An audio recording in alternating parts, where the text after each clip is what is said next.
Good evening, my dirty girls. How are we tonight? So, tonight our topic is all about leading like a boss, which you are all capable of doing. And there's a couple reasons actually that we came up with this topic this week. First of all, congratulations to a lot of you.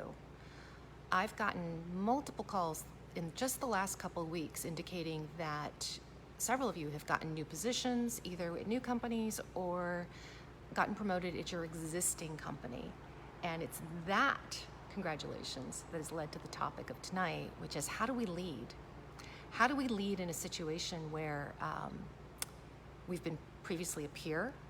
How do we lead in a situation where we're walking into an unknown environment? How do we lead in general?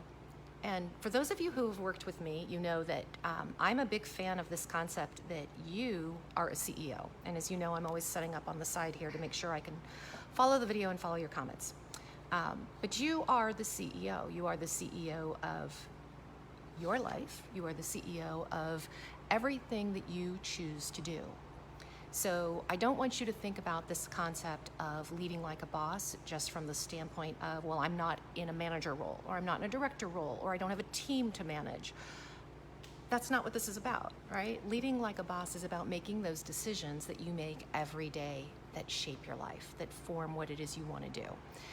You are a leader when it comes to how you run your household, the choices you make for what you buy when you grocery shop. You're a leader when you manage your family and family dynamics. You're a leader when you go out in the community and you volunteer.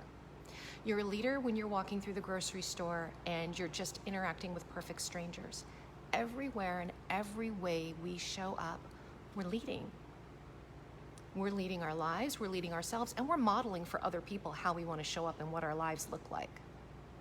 So tonight's topic, while it is leading like a boss, and we're going to talk specifically about two particular work situations, I want you to think about it in this broader context of no matter where you are in your career, where you are in the corporate ladder or launching your own business, you're still the boss. So for those of you who don't know me, thank you for joining me tonight. My name is Natalie Hahn. I am CEO of Dirty Girls Consulting, and as always, super happy to have you guys here joining me for Training Tuesday. Would love for you to drop in the comments a hello. Let me know who you are that's watching, where you're from, and as we go through the training tonight, as always, when it's interactive, it's way more fun. So talk to me. Ask your questions, share comments with each other, share stories. It's all good, and we're all here in this safe, private environment for exactly that, to share and to support each other.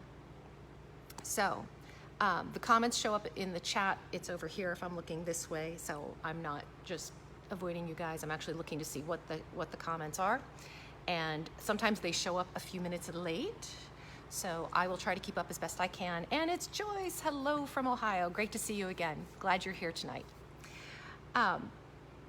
So I want to dive into this idea of leading like a boss and what it means. And the two work scenarios that come up the most around this are I'm at my current job, been here a while, and I just got promoted, or I just got a new job at a new place and it's a higher level, right? It's a higher title, it's a higher level than what I've done before. And in both cases, we tend to experience a bit of anxiety as we step into these new roles.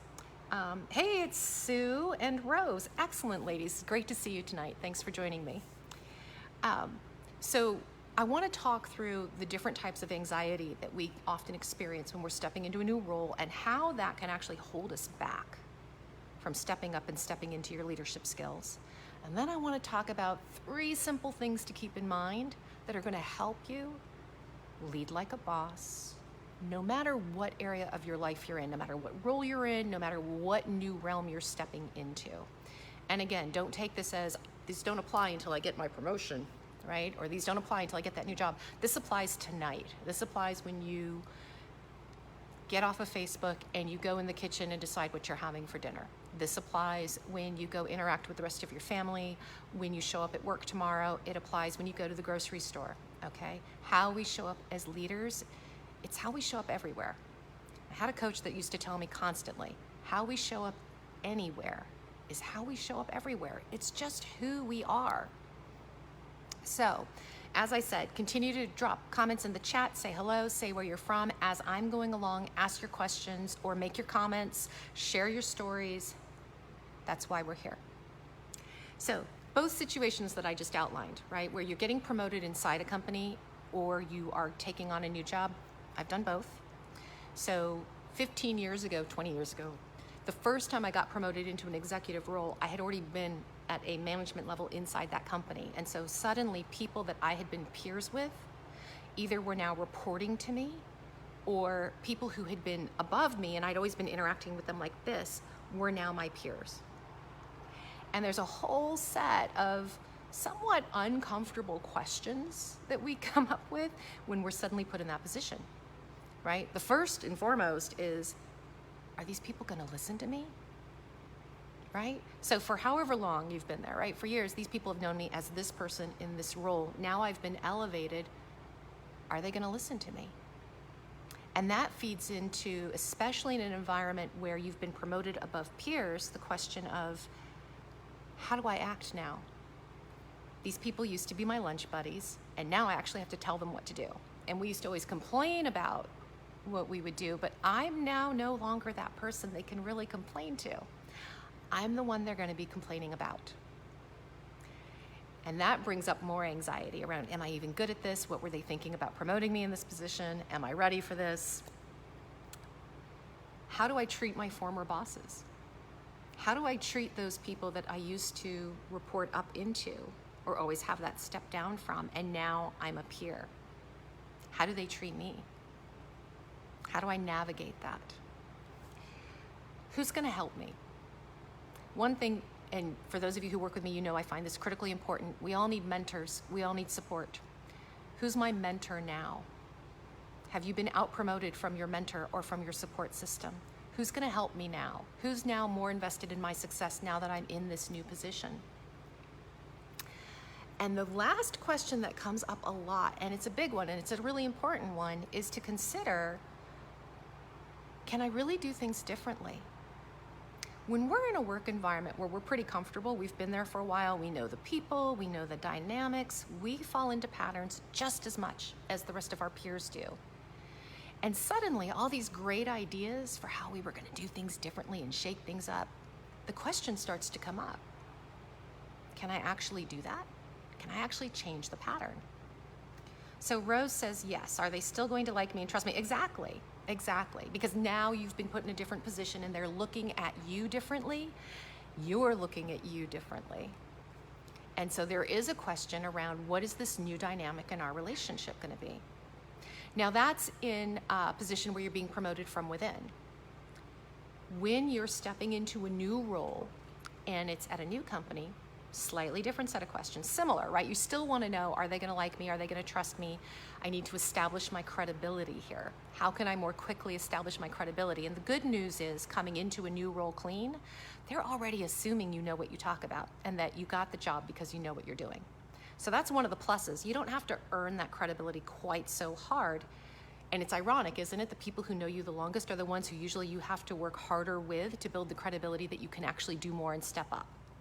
When you're being hired in cold, it's a lot easier to simply walk in and that credibility is built in because you've been brought into a role to do the job, period. But still we have the questions, right? Are they going to like me? Am I going to be able to do the things here that I want to do? Who will be my support system still comes up. Now you've got to look around and kind of go, all right, how am I going to make this work for me? Like, who's going to be here? Who's going to have my back? Who's the person I can go to as I'm navigating these office politics, trying to figure out whose role really does what, and how would that potentially impact me? How do I learn the ropes, right? How do I figure out how this company operates? Because if you've moved around with your jobs, you know every company not only has their own culture, they have their own pattern and habits for how they get the job done. They have their own unspoken rules about how they interact. That's a whole new level to manage and to have to navigate while you're stepping into a new job, trying to build a new team or trying to establish new relationships. So there's a lot going on, and all of the underpinning of this, no matter which one you're stepping into, is this question of, can I actually do this? What if I'm wrong? Because anytime we put ourselves out there and we step up in a leadership role, whether it's a new job, whether it's we volunteered to lead a project, whether it's we've been assigned to work on a committee, or whether we've just volunteered at our kids' school, at the back of our head is always this question: can I actually do this? Right? Self-doubt, that imposter syndrome starts to speak up, and it says, you've got some work to do. You've got to prove yourself. You've got to work harder than everyone else, right? The imposter voice in our head is the voice that tells us we're not perfect, we're never going to be perfect, and everyone else is better than us. And it's a really, really common voice that speaks up when we're stepping into leadership in any form. That voice that tells us that we're really not yet good enough. And the thing with imposter syndrome, here's the good news. If you have it, when you're stepping out and you're putting yourself on the line out there because you're leading a new project, because you've stepped into this new role, because you've taken on something bigger than you've normally taken on, when that voice starts speaking up, the imposter syndrome voice is most common in high performance, high achieving women. It's not very common in men, although it is there. And when you are a lower performing person, it doesn't bother you quite so much. But when you are ambitious, when you are high performing and you are putting yourself on the line, that voice speaks up loud and clear. Now, when I was moving from a director position into a VP position for the first time, I was moving into a realm where, and honestly, actually, when I moved from my first position to my first director level position, I was moving into a place where I was put above my peers. I'd been working with a team for a long time, and then I was in a position where now I was managing that exact same team. So navigating that piece of it for me was having pretty direct one-on-one conversations with my team members to say, hey, I'm moving into this role, you're going to be reporting to me, and if we have anything we have to work out, let's get it on the table now. So one way of navigating the peer conversation is to be pretty blunt and pretty direct with what your expectations are, and making sure that if there are going to be issues, that you've put them on the table.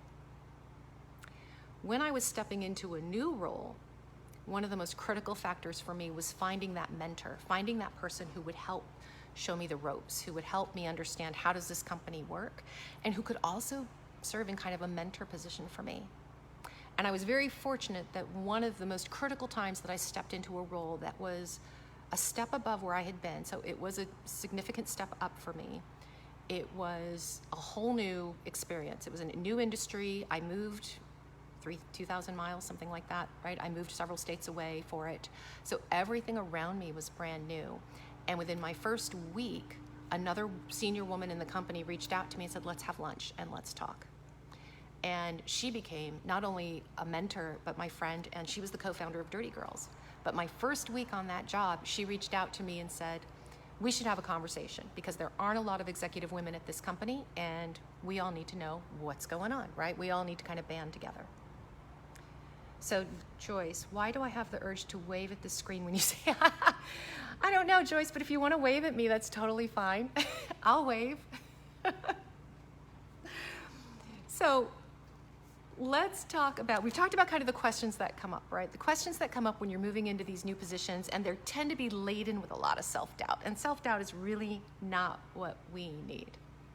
But here's the thing, when the self-doubt kicks in, if we let it take control, right? If we let the doubt spin in our heads, we run the risk of several things here.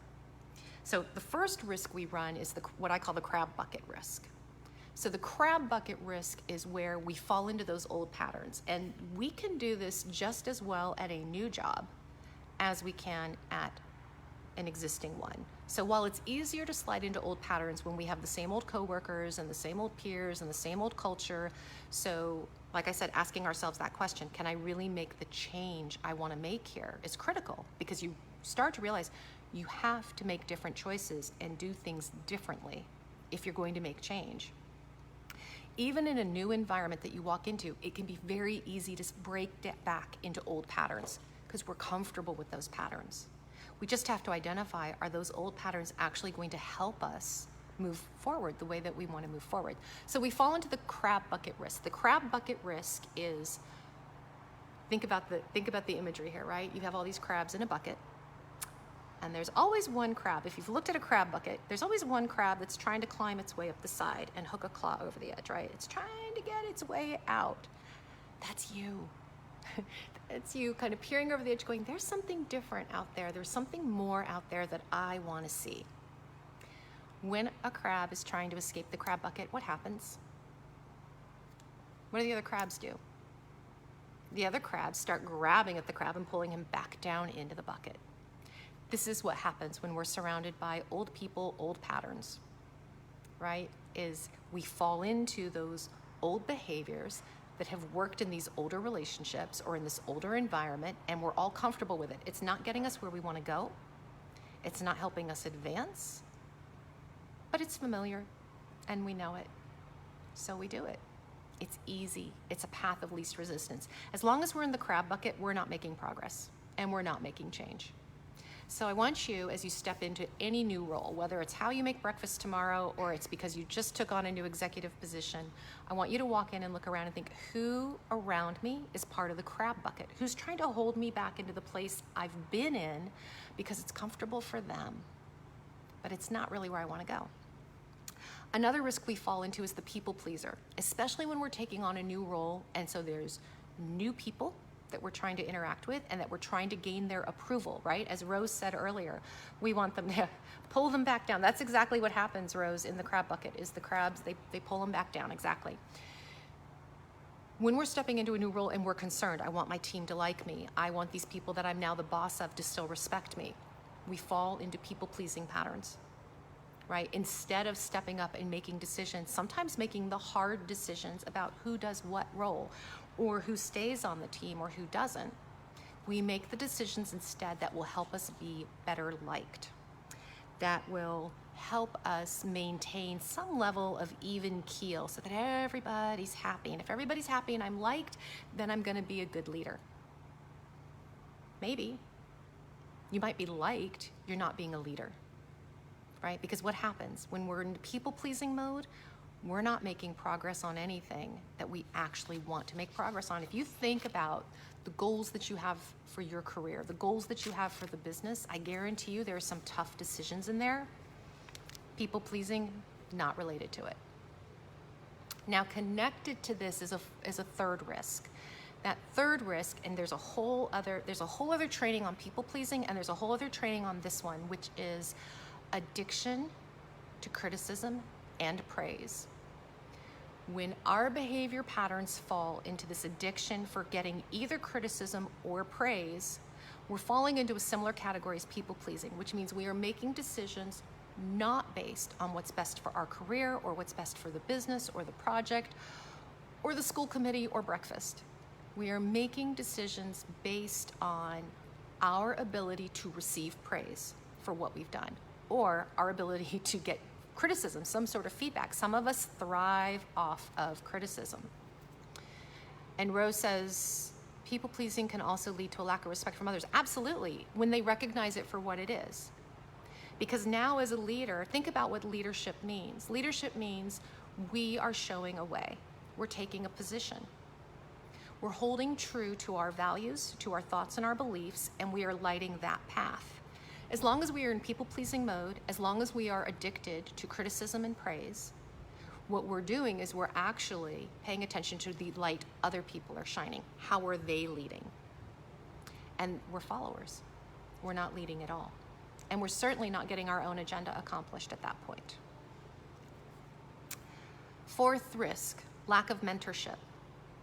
If you're not proactively looking for a community to support you, to be your mentor, to be your coach, to be your friend, right? When we go through our group coaching class as well as one-on-one, I'm always asking all of you, like, who's in your tribe?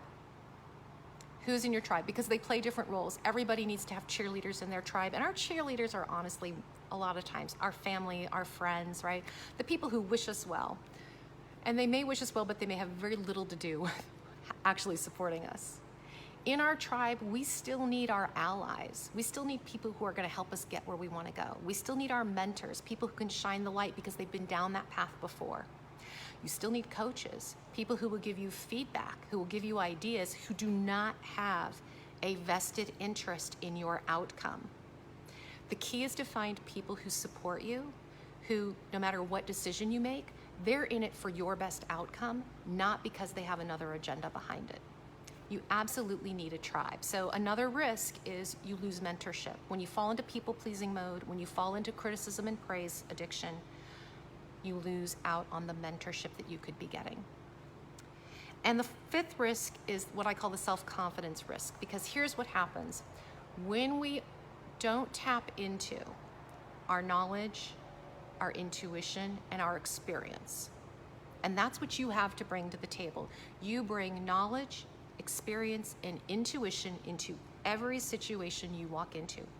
When you don't tap into that to make your decisions, then you start eroding your own self-confidence.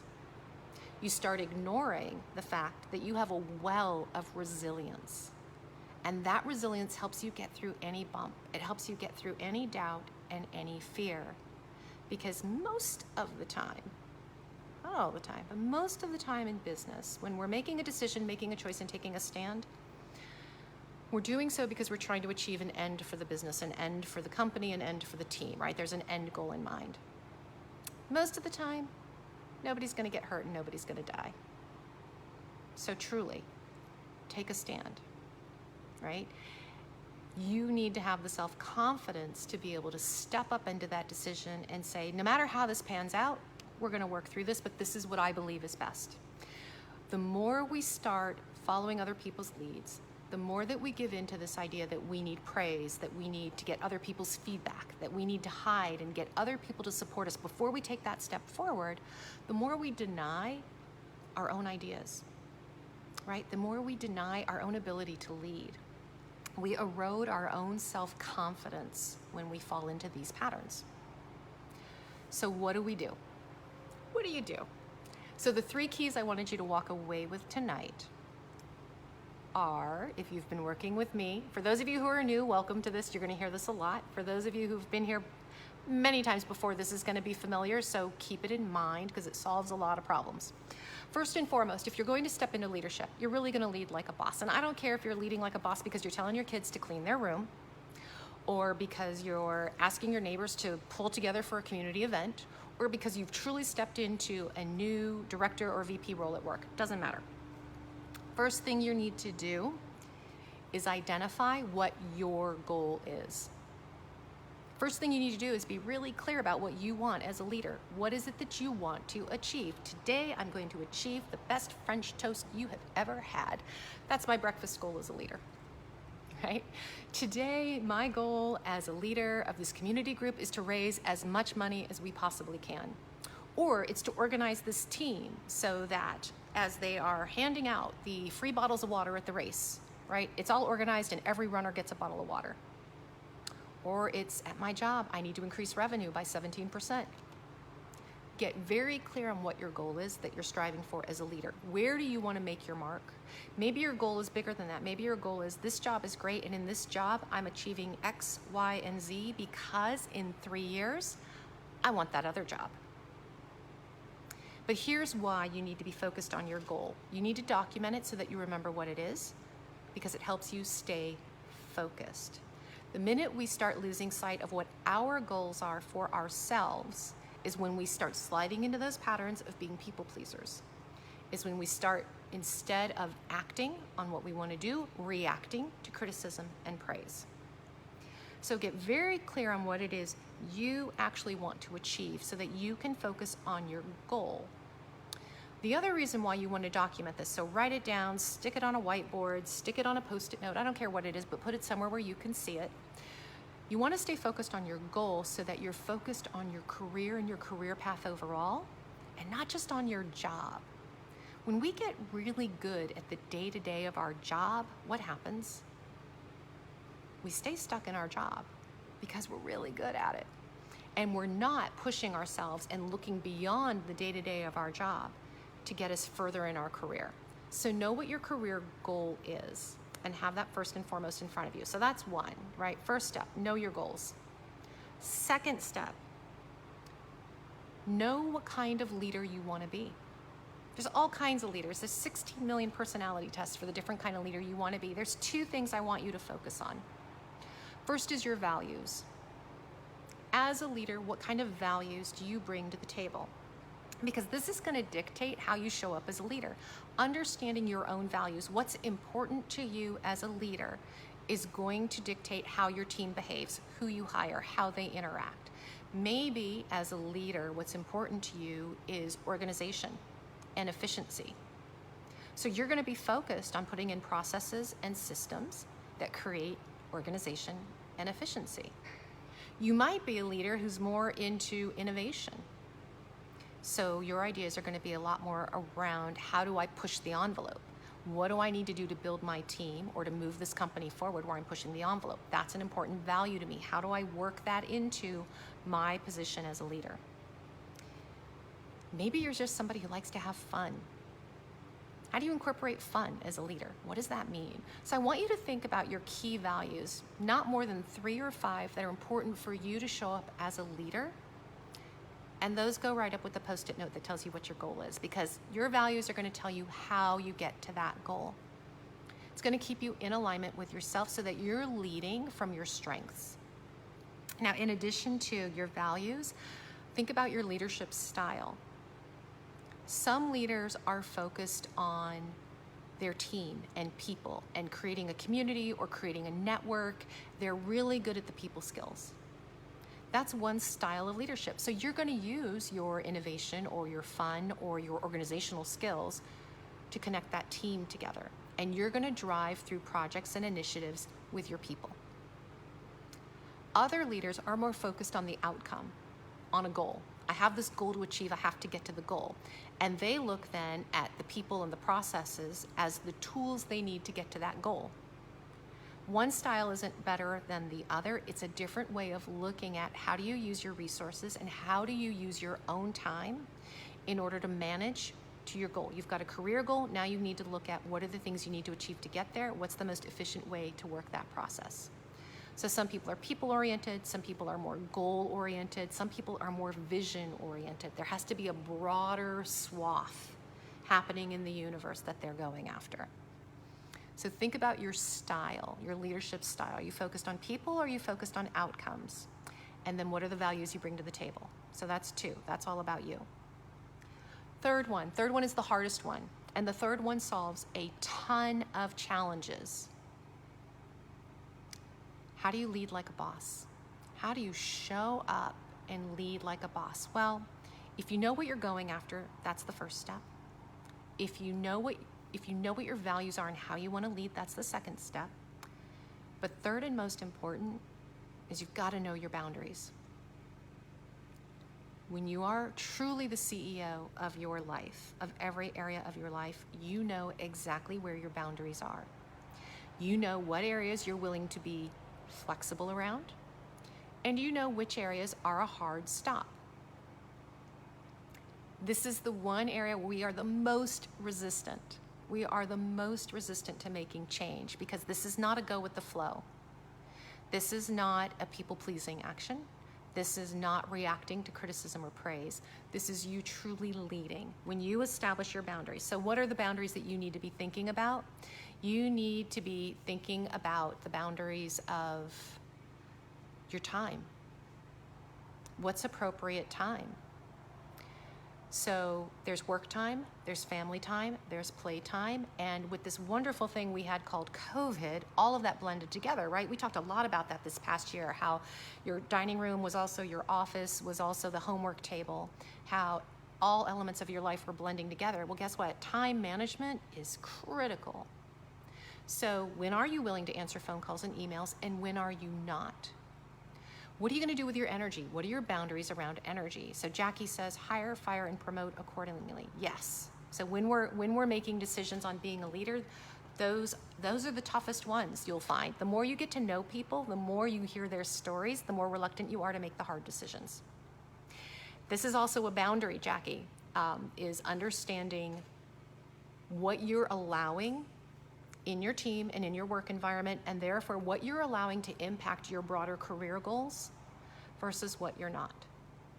So drawing boundaries is about defining very concretely how much autonomy you have versus how much autonomy your team has, the kind of conversations you're going to have, how you're going to communicate, when you're going to communicate.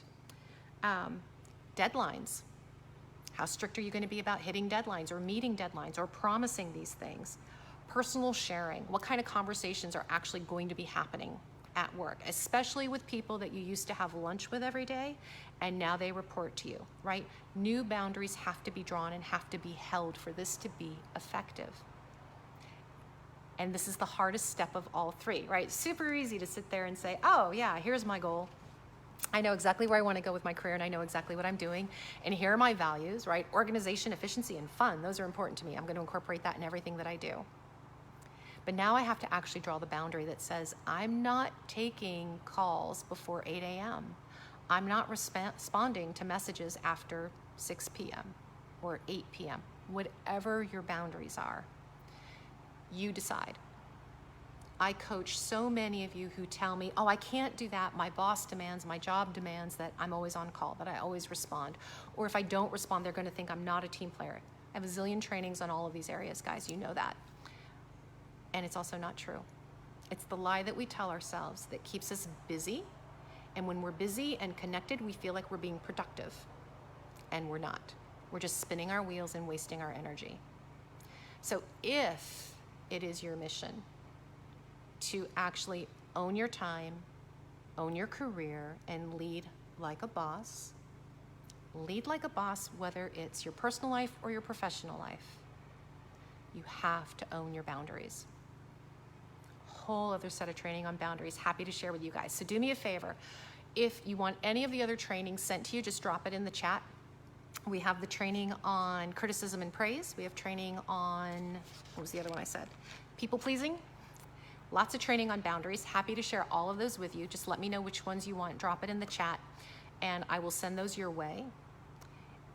Also, if you want to dig a little bit deeper into how you lead like a boss, how you're stepping into your next step, whether that's your career because you've gotten a new job, whether it's because you're stepping into a new project, whether it's because you just want to do things differently, then drop the word dig in the chat. And dig means I'm going to reach out to you for a 15-minute free conversation, free coaching conversation. We're going to dig a little bit deeper into how you want to lead and what that looks like for you. And what we're going to do is get you to the one next step that gets you closer to your leadership goal. And that's all it is. It's a short, free coaching conversation, no sales pitch because there's no time, and it's just focused on you. And it's one way for me in this group. You guys show up for the trainings, you send me your emails, you send comments on the postings and everything. I love all of it. I appreciate it. So it's one way for me to give back to you guys. If you can give me 15 minutes of your time, I can help you move to the next step and the next level of where it is you want to go. So thank you very much for joining me tonight. I expect every one of you to get off Facebook now and turn around to your lives and go lead like a boss. Have a fabulous evening, guys.